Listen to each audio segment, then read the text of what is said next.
أعوذ بالله من الشيطان الرجيم.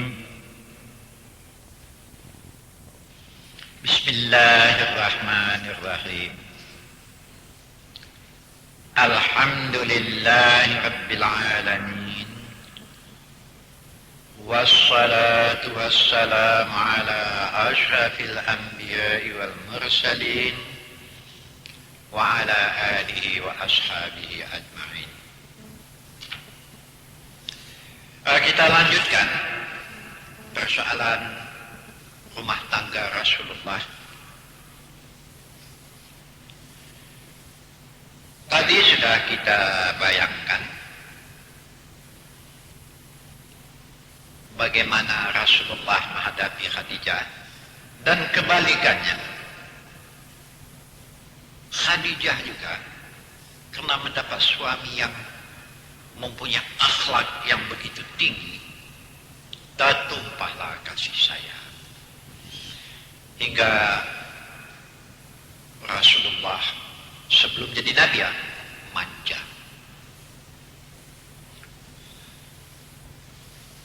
Nah, perlu juga saya terangkan di sini, pada sewaktu Rasulullah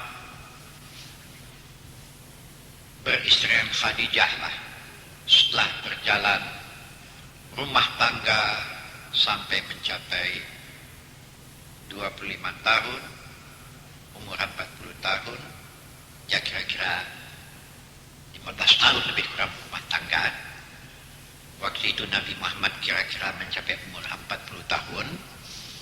Kan pada waktu itu Nabi Muhammad pergi bermanajat ke Gua Hira, menerima pangkat kerasulannya di Gua Hira. Sepintas lalu saja ya,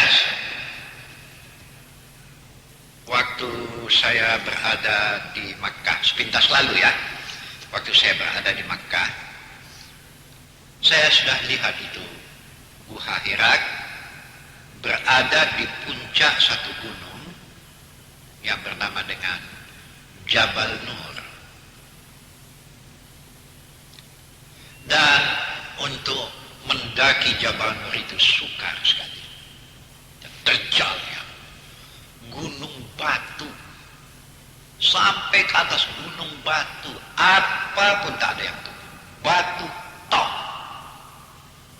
melalui tepi-tepi jurang. Oh, tidak mudah itu sampai ke atas.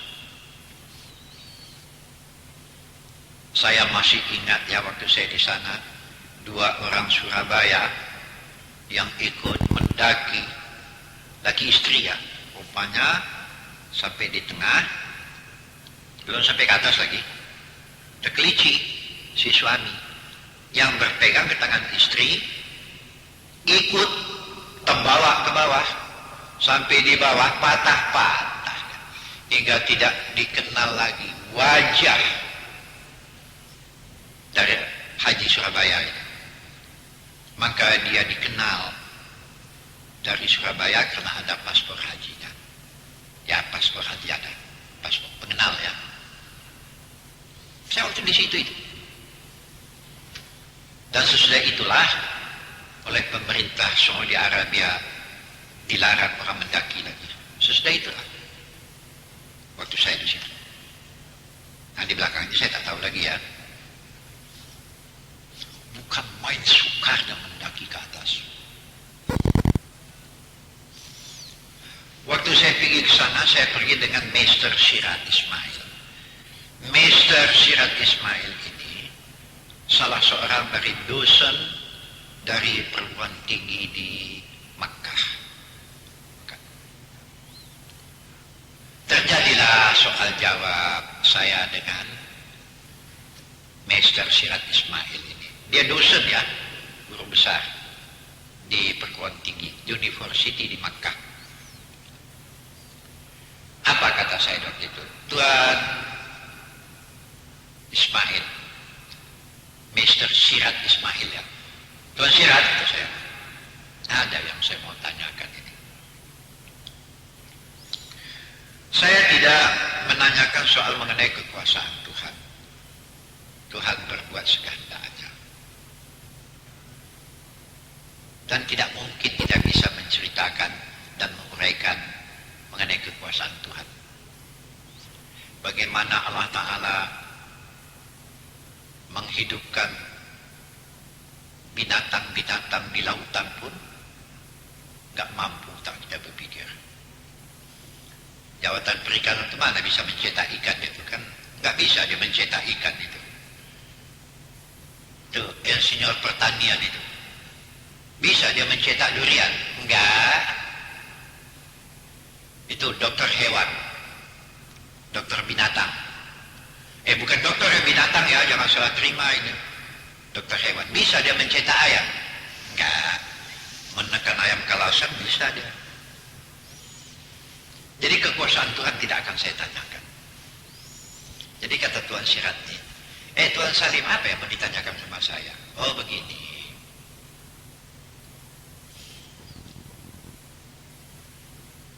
Ijtihad memikirkan rahasia sesuatu yang ada kan tidak salah. Oh ya tidak.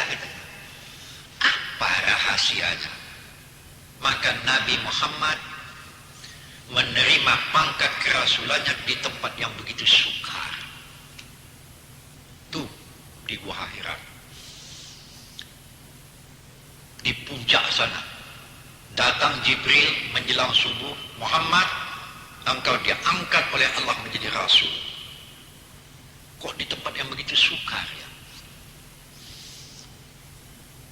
Menurut apa yang saya lihat, ya di negeri saya lah ya, di Indonesia, kalau orang menerima pangkat, apalagi pangkat agak megah gitu, entah anggota DPR, MPR, itu biasanya di tempat yang megah, di tempat yang hebat biasanya. Dieluk-elukan, kadang-kadang dikalungi dengan kalung bunga. Ayah di tanah Arab juga begitu katanya. Kalau menerima pangkat dari pemerintah, jabatan yang hebat itu diagung-agungkan ya di tempat yang megah. Inilah yang saya mau tanyakan. Kenapa Nabi Muhammad menerima pangkat di tempat yang begitu sukar? Oh, beliau seorang ahli falsafah ya. Oh, itu yang Tuan Salim tanyakan. Iya. Jawab beliau singkat kali ya. Menerima pangkat pada hakikatnya tidak mudah. Karena pada pangkat itu ada amanah. Orang yang betul-betul jujur menjalankan amanah. Ini jumlahnya sedikit sekali. Itu rahasianya. Dan menyampaikan yang hak itu juga tidak semua orang mau menerimanya. Dan sedikit sekalilah orang yang mau menerima kalau kita tunjukkan salahnya. Biasa orang salah orang saja dia tahu. Kalau ditunjukkan salahnya ngamuk dia pun kadang-kadang. Memang jadi kenyataannya. Tapi memang Nabi Muhammad waktu menerima pangkat kedatangan Jibril, menerima pangkat Rasul, menggeletar Rasulullah. Itu masih beristrikan Khadijah. Gitu ya.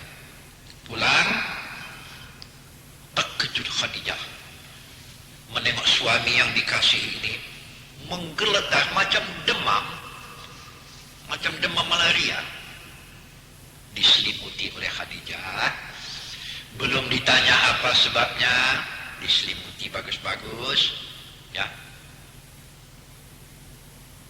Diurut-urut begitu, supaya tenang. Sudah tenang, dengan nada yang lunak, yang manis sekali. Apa kata Khadijah? Muhammad, kenapa maka engkau menjadi menggeletar macam orang demam macam ini? Apa yang kejadian? Kasih tahu saya. Jangan simpan rahasia itu. Macam orang ketakutan. Waktu itulah Rasulullah mengatakan, Khadijah, engkau kan tahu bahasa saya mengasingkan diri ke Gua Hira. Ya saya tahu. Bahkan saya membekalinya. Apa yang terjadi di situ? Pagi tadi, menjelang subuh ya, saya didatangi tadinya. Di ufuk mengerikan sekali. Itu di dalam surat An-Najm disebut ya, wa huwa bil ufuqil a'la summa dana fatadalla fakana qaba qausaini aw adna. Itu di surat An-Najm itu. Ayat yang ketiga, keempat, kelima. Periksalah itu nanti. Khadijah, kata Rasulullah, saya melihat di waktu itu di ufuk yang tinggi sesosok tubuh besar hingga tepi langit itu penuh dengan sosok tubuhnya. Rupanya yang datang itu, wahai Khadijah, adalah Jibril yang diperintah oleh Allah menemui saya. Dia mendekat, mengecil juga, mendekat, mengecil juga. Akhirnya sampailah ke hadapan saya berbentuk sebagai manusia. Waktu itu Jibril mengatakan, Muhammad, Iqra bismi rabbikal ladzi khalaq. Itu tidak saya artikan, tapi itulah mula-mula yang disampaikan. Kemudian Jibril mengatakan, Muhammad, engkau diangkat oleh Allah menjadi Rasul, dan apa yang datang kepada engkau dari Allah yang akan saya sampaikan berikut ini nanti, sampaikan kepada umat yang banyak. Itulah yang saya jumpai waktu saya berada di Gua Hira, wahai Khadijah. Ini Rasulullah mengucapkan ini tatkala situasi sudah agak tentram. Waktu itulah, apa kata Khadijah? Muhammad, suamiku, apa kau tidak dalam mimpi? Tidak. Saya tidak bermimpi waktu itu. Dalam keadaan bangun, segar, sehat. Kalau begitu, ada seorang Ibnu Ammi. Ibnu Ammi ini artinya anak paman saya. Dia seorang ahli kitab. Mari kita datangi dia. Tentu dia tahu duduk persoalannya macam ini. Baiklah, maka dibawalah oleh Khadijah kepada Ibnu Amminya. Ibnu Ammi ini Warqah bin Naufal ya. Warqah bin Naufal. Warqah bin Naufal ini ahli kitab ya. Dia tahu dengan kitab-kitab Taurat, Injil, Perjanjian Lama. Dia tahu dengan kitab Injil Perjanjian Baru. Mengerti dia semua itu. Alim ya. Nah, waktu Khadijah datang dengan Rasulullah, sudah jadi Rasul ya. Apa kata Khadijah? Ya ibna ammi, wahai anak pamanku,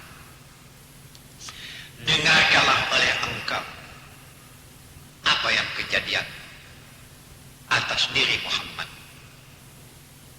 Muhammad, ceritakanlah selengkapnya. Waktu itu Nabi Muhammad ceritakanlah apa yang kejadian di Gua Hira yang dialaminya. Temenung Warqah bin Naufal ya. Setelah itu apa kata Warqah bin Naufal? Muhammad, Khadijah, hadzal namus allazi jaa bi Musa.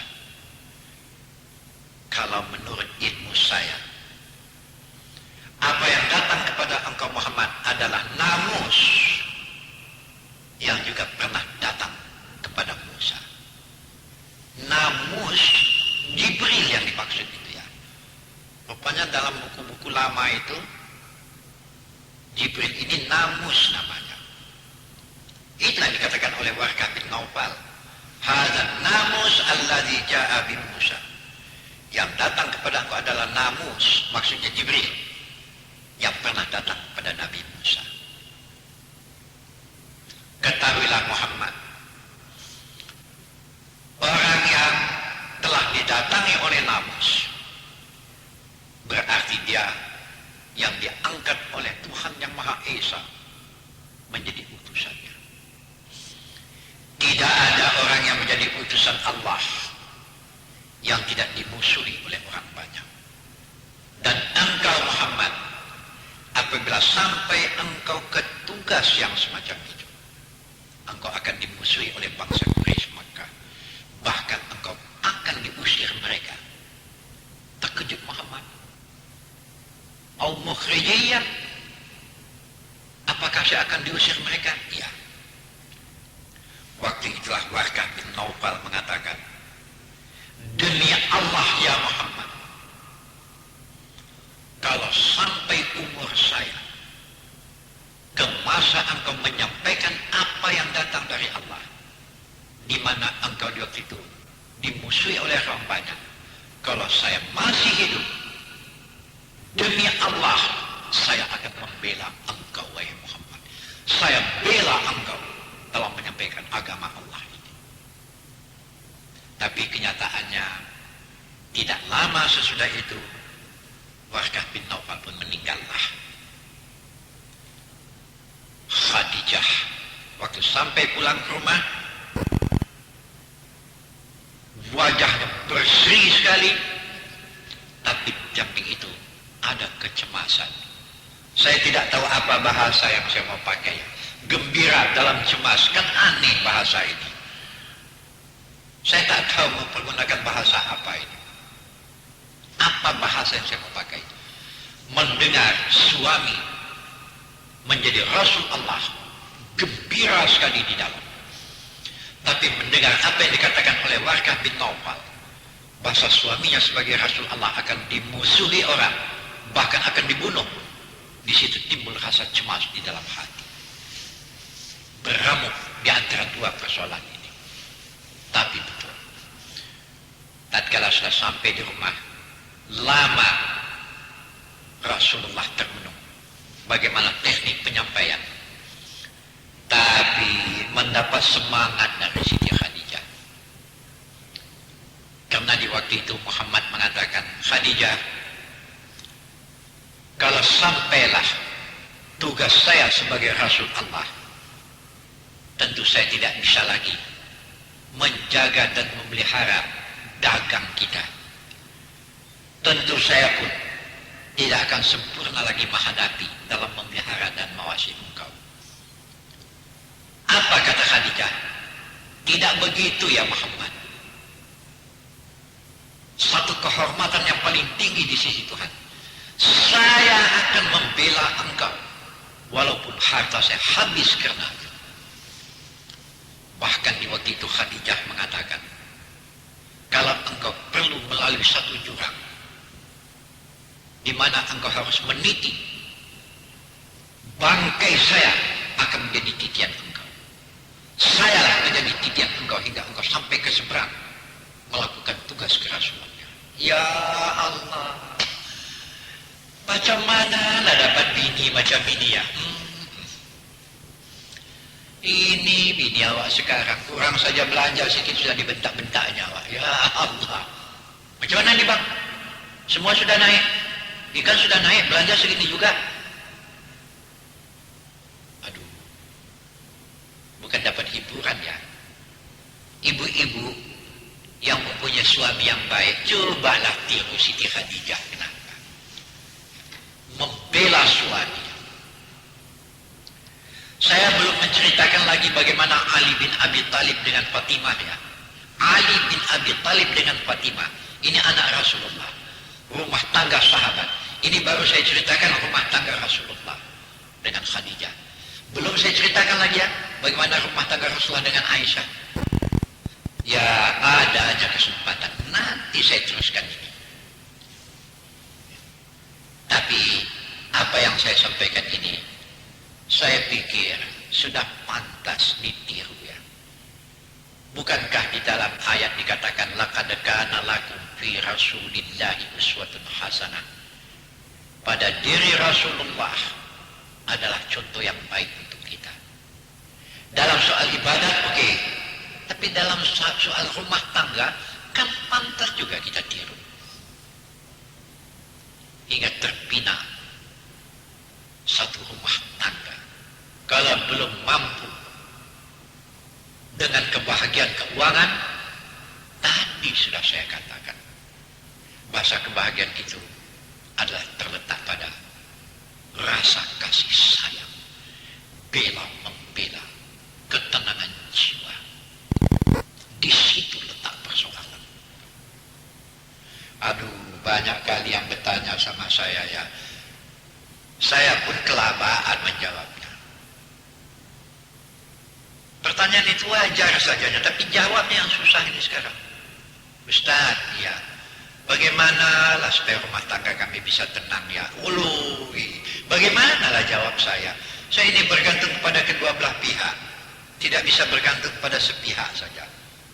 Suami punya pengertian, istri juga punya pengertian. Tapi kalau dapat kaya ia juga, kekuasaan dipunyai juga, ketenangan di rumah tangga kasih sayang ditemui. Oh, ini sudah luar biasa lah. Sudah luar biasa. Betul-betul merupakan satu rahmat.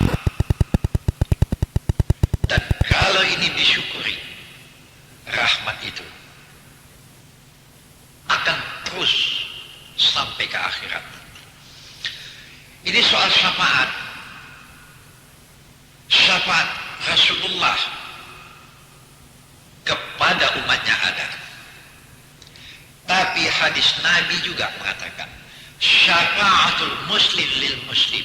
Syafaat seorang Islam kepada seorang Islam juga ada. Syafaat suami terhadap istri atau kebalikannya, syafaat seorang istri kepada suami ada ya, bukan tidak ada. Tapi bagaimanalah syafaat ini akan berlaku?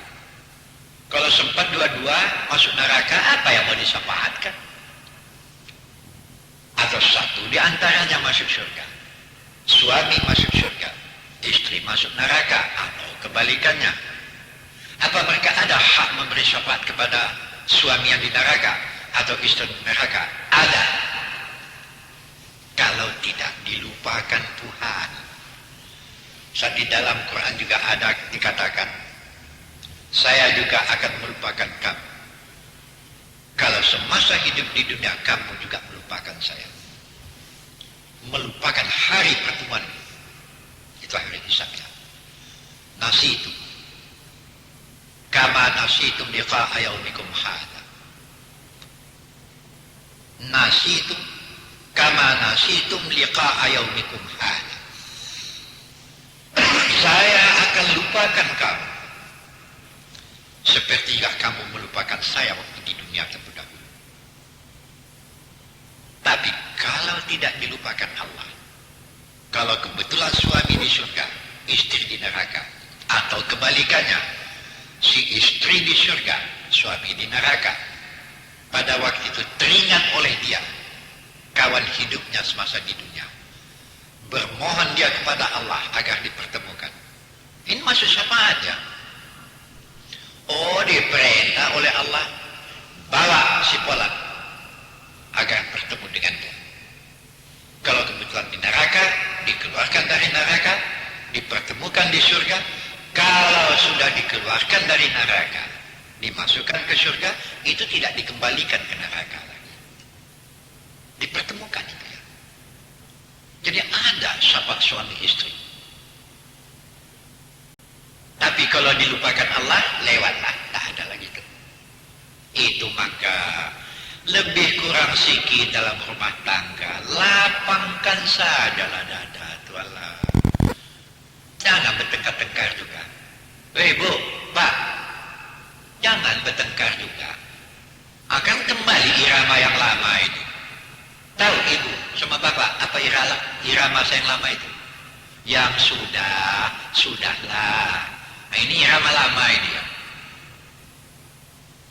Tapi jangan diulang lagi ya. Awabin. Di dalam surat Qaf ada kata-kata awabin. Hendaknya kita cepat sadar sebelum ditegur. Perbaiki. Hafiznya perbaiki. Jangan sempat ditegur orang kita sudah sadar bahasa kita sebetulnya sudah salah. Perbaiki cepat.